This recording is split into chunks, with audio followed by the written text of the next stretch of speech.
What would you do if an HOA tried to steal your grandfather's farm while you were serving overseas? Would you walk away, or would you fight back with the law, engineering, and a floodgate that could change everything?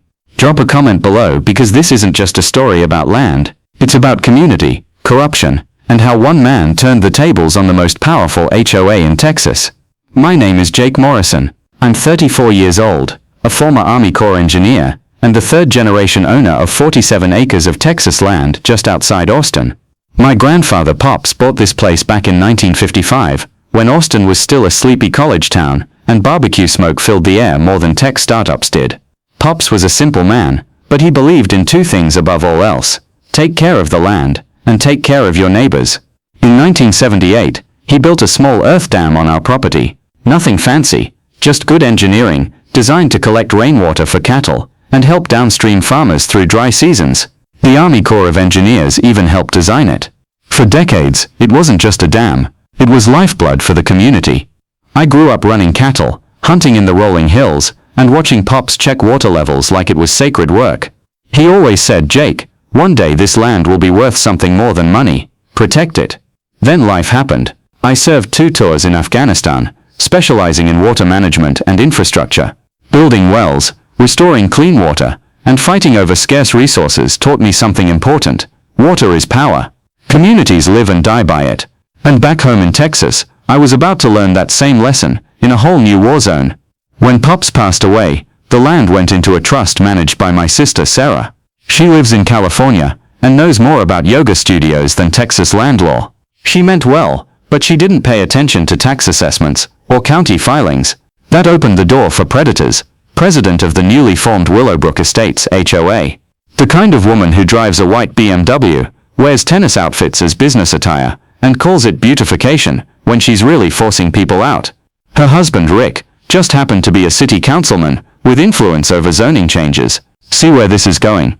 While I was overseas, Maggie filed an adverse possession claim on part of our land. An old Texas law meant to prevent abandonment had been twisted into a tool for developers. Crews moved in, survey stakes went up, and my family's back 40 was suddenly marked as future luxury homes. When I came back from deployment, expecting to see Pops's pastures, I found bulldozers, concrete trucks, and strangers pouring foundations. I was furious. I called the cops. Officer Martinez showed up and told me the HOA claimed the land had been unused and improved for development. Maggie herself rode up in a golf cart and said, "Syrupy sweet, your family abandoned this land, honey. We're just putting it to good use for the community." What really made my blood boil: they had diverted the creek feeding Pops's dam. Water levels dropped every day. 45 years of careful water management, stolen for decorative ponds and HOA landscaping. That was the moment I realized, this wasn't a misunderstanding. It was war. The first rule of HOA warfare: make your enemy look crazy. Maggie and Rick knew exactly how to play that game. Within weeks of my return, I was buried in harassment. Their so-called neighborhood safety patrol parked at my driveway like a suburban checkpoint, writing down license plates and photographing my visitors. They filed noise complaints when I ran my tractor radio, called my 1962 farmhouse unsightly, and even reported my septic system, which had passed inspection just months before, as a health hazard. Then came the dirtiest move of all. Rick used his city council position to order a veterans wellness check on me. Suddenly I was being treated like some unstable soldier who might snap at any moment. A social worker showed up, clipboard in hand, while Maggie sat nearby in her golf cart, pretending she was protecting the neighborhood. And if that wasn't enough, the bureaucratic assault came next. Building inspectors, fire marshals, animal control, all in one day. Each one just doing their job, each one writing up expensive fixes. It was classic squeeze play. I'd seen it overseas: overwhelm the target until they give in. But I wasn't some local farmer with no backup. I had training, I had records, and I had friends in places Maggie couldn't touch. That's when I picked up the phone and called Tony Riggs, an old army buddy who now worked with the EPA. In 20 minutes on the phone, Tony taught me more about environmental law than my overpriced lawyer had in weeks. "Jake," he said, "if they're diverting a natural waterway without federal permits, that's a Clean Water Act violation. And if your dam was built with Army Corps guidance, that gives it federal jurisdiction. The Army HOA has no say." Those words lit a fire in me. I started documenting everything: photos, flow measurements, trail cameras capturing water theft day and night, and then, buried in courthouse files, I found the smoking gun. Pop's original 1978 dam permit wasn't just a handwritten note, it was an official Army Corps flood management authorization. That meant federal oversight. Local zoning changes didn't matter. HOA rules didn't matter. Even Rick's city council pull didn't matter. This wasn't just a property dispute, it was a federal case, but fate had one more gift waiting in those dusty courthouse drawers.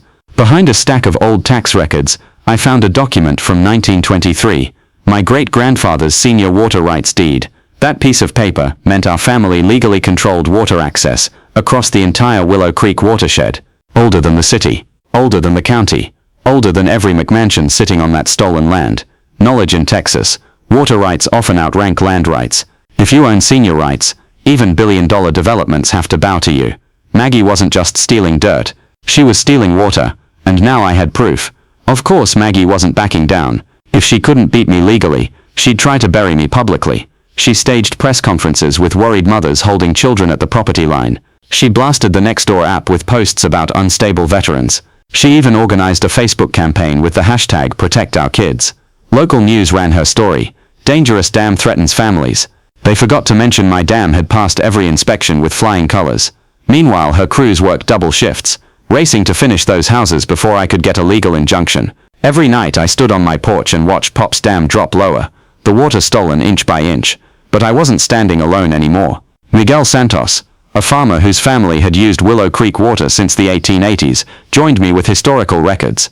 Mrs. Chen, our elderly neighbor, offered her property as a staging area, and credibility as the community's longest-standing resident. And Amanda Cross, an environmental lawyer, agreed to take the case pro bono when she saw the scale of fraud involved. The HOA thought I was one man. In reality, they'd picked a fight with a community, with federal law, and with an engineer who knew exactly how to weaponize gravity. When Maggie realized her smear tactics weren't slowing me down, she escalated. One night, my trail cameras caught two men in tactical vests creeping toward the dam. They weren't farmers, and they sure weren't neighbors. They carried bags of quickset concrete, and tried to jam it into my spillway hydraulics. Lucky for me, Deputy Rodriguez, tipped off by my EPA buddy Tony, was waiting in the shadows. The arrest was almost comical. Protecting the community, one of them claimed. Hard to explain why you're sneaking around with a bucket of cement at 2 a.m. But the sabotage didn't stop there. The next morning, I found concrete deliberately poured into the creek bed itself, designed to block flow and cause uncontrolled flooding if I opened the gates. That wasn't just harassment, that was attempted environmental terrorism disguised as vandalism. I worked all night with a portable jackhammer, clearing the mess, documenting every chunk of hardened cement for evidence. Sweat, dust and rage coated me, but I kept repeating Pop's words. Sometimes you have to flood the valley to save the creek. Coordinated sabotage and harassment aren't just civil issues. If someone interferes with federally managed water structures, it's a felony. Federal investigators take that very seriously, and sure enough, Tony confirmed it. The EPA had opened a full investigation into Willow Creek diversions, Maggie's development, and Rick's council deals. Timing was everything. The Weather Service forecasted the heaviest September rains in 7 years.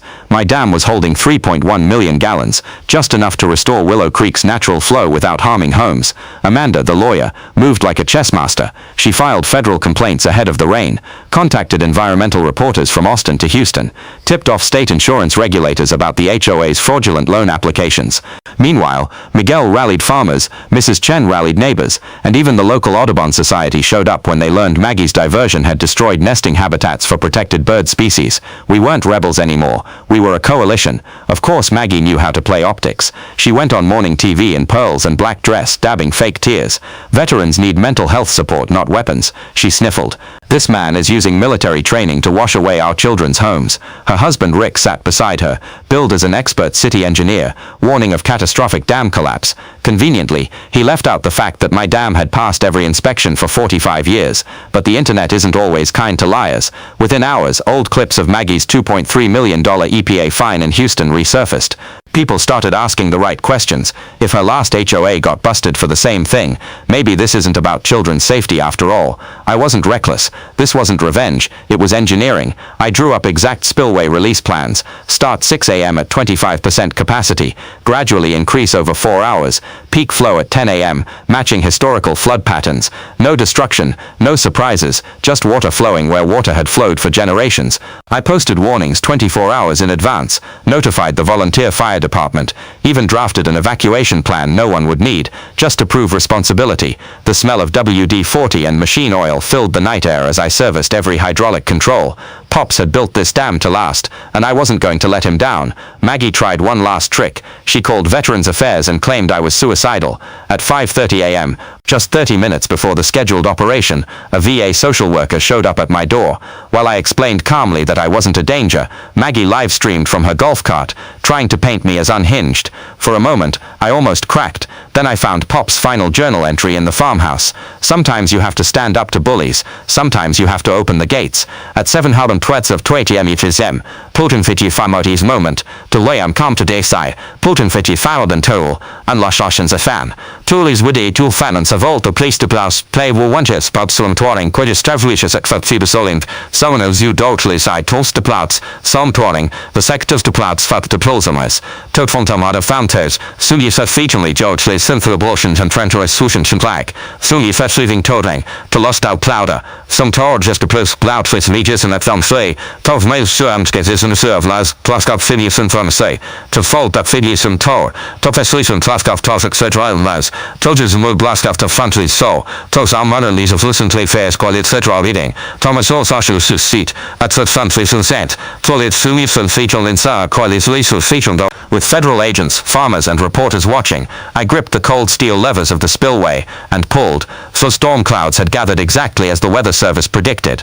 Heavy September rains had already raised the reservoir behind Pop's dam to full capacity. The air was thick with humidity, buzzing with anticipation, as if even nature itself was holding its breath. I stood at the control station, Pop's old journal clutched in my hand, reading his words one last time. The dam is not for us, Jake. It's for the people downstream. Someday you'll have to fight for it. When that day comes, fight with honor, not anger. I closed the worn leather book, slipped it into my jacket, and turned toward the growing crowd. On one side, Maggie and her HOA army. 20 residents in folding chairs, holding Protect Our Kids signs, live streaming on Facebook, trying to paint me as some domestic terrorist. Rick paced with his phone glued to his ear, shouting into it like he was still in charge of the city council. His pearl-clad wife played the victim, whispering dramatic lines to reporters. He's going to destroy families. He's unstable. He's dangerous. On the other side, my people, farmers in dusty boots, Mrs. Chen holding up photographs of her grandfather's lush garden, Miguel Santos, standing tall with tears already welling in his eyes, remembering what his family had lost. Environmentalists carried banners about clean water and wildlife. Reporters checked their cameras, smelling the kind of story that wins awards. And then, there were the federal agents. EPA investigator Sarah Kim stood near the dam, clipboard in hand, expression calm but sharp. Tony Riggs gave me a nod, the kind of nod soldiers exchange before something big goes down. The stage was set. Kim, I wrapped my calloused hands around the cold steel levers of the spillway. The metal groaned, stiff from decades of inactivity. A hush fell over the crowd. Cameras zoomed in. Even the wind seemed to pause. Then, clank, the gates shifted. At first, it wasn't a roar but a whisper. A steady rush of water trickling down the concrete channel and spilling into the dry creek bed like a ghost returning home. Slowly, the trickle swelled into a stream, the stream into a flow, and soon Willow Creek, long strangled and stolen, was alive again. The sound was magnificent. Not violent, not destructive, just pure, natural power. The whisper of a community's lifeblood coming back to life. Farmers dropped to their knees, some crying openly. Mrs. Chen held her hands in prayer. Miguel knelt beside the water, scooping it up and letting it fall between his fingers. "This is the water that fed my grandfather's farm," he whispered, voice cracking. Maggie, of course, saw none of this beauty. She saw her empire collapsing. She screamed at the agents, "Arrest him! He's flooding homes! He's dangerous!" Her voice rose into shrill hysteria, the fake southern charm completely gone. EPA agent Kim didn't flinch. "Ma'am, this operation is consistent with historical seasonal flow patterns. He has every legal right to do this." But Maggie was live streaming on Facebook, waving her arms like a doomsday prophet. "This unstable veteran is using water as a weapon. He's a threat to every family here." Except, the water wasn't flooding anything. It stayed neatly within the original creek bed, right where Pops had engineered it decades ago. Even news helicopters circling overhead caught the obvious truth. This wasn't destruction. This was restoration. By 9 a.m. Mrs. Chen's irrigation system was filling for the first time in 18 months. Stock ponds on 3 downstream farms were replenishing. Birds returned, splashing in shallow pools that hadn't existed since the diversion. And slowly, even Maggie's own supporters began folding up their chairs and slipping away. Nothing kills righteous outrage faster than being caught on the wrong side of the truth. That afternoon, the courthouse in Austin was packed tighter than I'd ever seen. Farm and environmentalists, HOA members, reporters, everyone wanted front row seats to the reckoning. Maggie arrived in pearls and black dress, flanked by high-powered Houston attorneys. Rick strutted in with his usual arrogance, though his eyes betrayed panic. On their side of the gallery, stiff-backed HOA supporters clutching their signs. On ours, weathered farmers, environmentalists, and federal agents. The trial began with Maggie's lawyers painting me as a disturbed veteran carrying out some revenge fantasy. They wheeled in a psychiatrist who had never met me, diagnosing me from newspaper clippings. They presented photographs of muddy construction sites and claimed $2.7 million in damages. Your Honor, the lead attorney declared, pointing at me like I was a war criminal, this man has turned water into a weapon of mass destruction. He is terrorizing innocent families. The gallery buzzed with whispers. For a moment, I felt the weight of their narrative pressing down. Then Amanda Cross stood, calm, collected, ready. She laid down Pop's original 1978 dam covenant, proving I was legally required to release seasonal flows. EPA agent Kim testified that the spillway operation restored natural water patterns and caused zero damage. Historical photographs showed identical water levels from 50 years ago. Knowledge nugget 3. In court, federal documentation trumps all HOA claims. If your paperwork is older and ironclad, you win. Then came the hammer blow.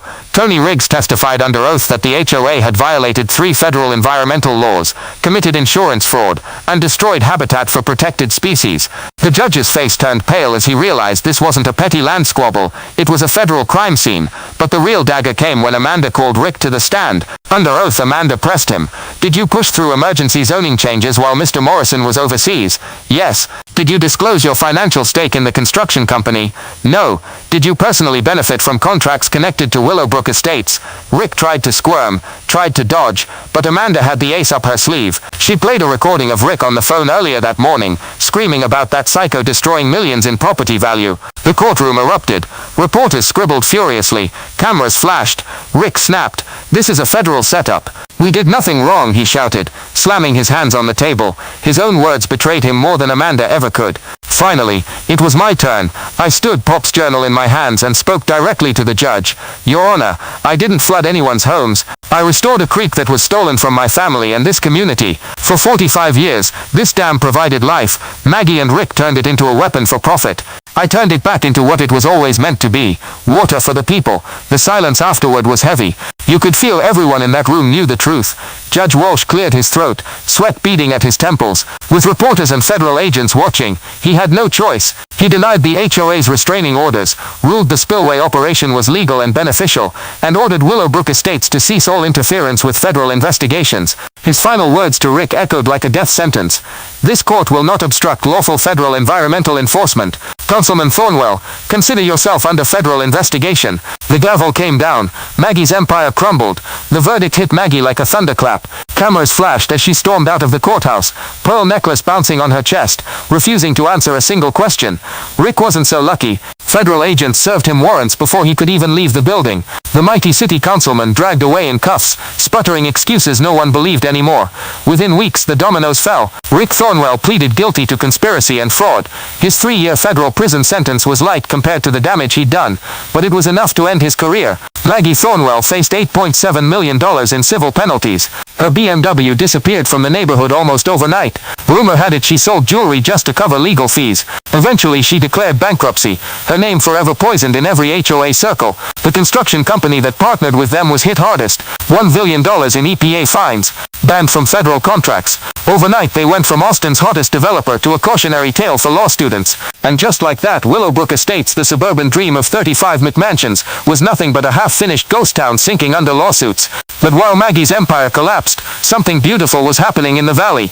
Willow Creek flowed free again. Crystal clear water carved its way down the old channel, feeding Mrs. Chen's garden, filling Miguel Santos stock ponds, and reviving 3 downstream farms that had almost gone bankrupt. Within 4 months, Texas Parks and Wildlife recorded the return of Guadalupe bass, the protected fish species Maggie's diversion had nearly wiped out. The Audubon Society documented 12 species of migratory birds nesting in the restored wetlands. The community transformed. Farmers reported their best crop yields in a decade. Eco-tourists arrived with kayaks and binoculars. Children splashed in the creek where cul-de-sacs had been planned. What Maggie saw as wasted land became one of the county's most valuable natural assets. Environmental restoration doesn't just protect nature, it boosts property values, strengthens communities, and creates long-term economic growth far beyond what short-term developments ever could. For me, the victory wasn't measured in fines or prison sentences. It was in Pop's words coming true. Every Sunday I walk down to the creek with a mason jar. I scoop up water just like Pops used to, and pour it over his grave. The creek's singing again, I tell him, just like you said it would. Sarah moved back from California, tired of watching from a distance. Together we turned Pops's farmhouse into a sustainable agritourism business. Part farm, part education center, part memorial to what happens when a community refuses to bow to corruption. Amanda Cross and I grew close through the fight. Funny thing about battling powerful enemies side by side, it forges bonds stronger than steel. Let's just say Pops would have approved. The fight didn't stop with Willow Creek. Word spread. Communities across Texas and eventually across the country reached out, asking for help against corrupt HOAs and predatory developers. Our case became a federal precedent. Environmental groups cited it in lawsuits nationwide. The Army Corps of Engineers added my spillway operation to their training manual as a case study in civilian-led environmental defense. We created the Pops Morrison Environmental Scholarship, giving rural students the chance to study water management and engineering. Miguel's daughter Maria became our first recipient. She's now at UT Austin, training to protect watersheds across Texas. Every summer, the community hosts Creek Days Festival, barbecue, music, environmental education, and fundraising for a legal defense fund that helps other families fight back. What started as one man versus an HOA turned into a movement for environmental justice. Standing on my porch at sunset, watching the creek glisten in the fading light, I finally understood Pop's wisdom. This was never about revenge. It was never about me. It was about neighbors helping neighbors, about land feeding people, about water flowing free. Maggie tried to steal land with paperwork and politics. Rick tried to weaponize bureaucracy. But in the end, they forgot one thing: water finds its way home, and so does justice. So let me ask you this. Has an HOA ever tried to push you around? Have you seen corruption in your community? Drop your story in the comments. I read every single one. And if you want more real stories of people fighting back against injustice, whether it's land, water, or even electricity, make sure you hit that subscribe button. Because next week, I'll tell you about the small-town engineer who shut down an entire city hall during the mayor's wedding reception, using nothing but solar power. Willow Creek flows free, y'all, and it always will.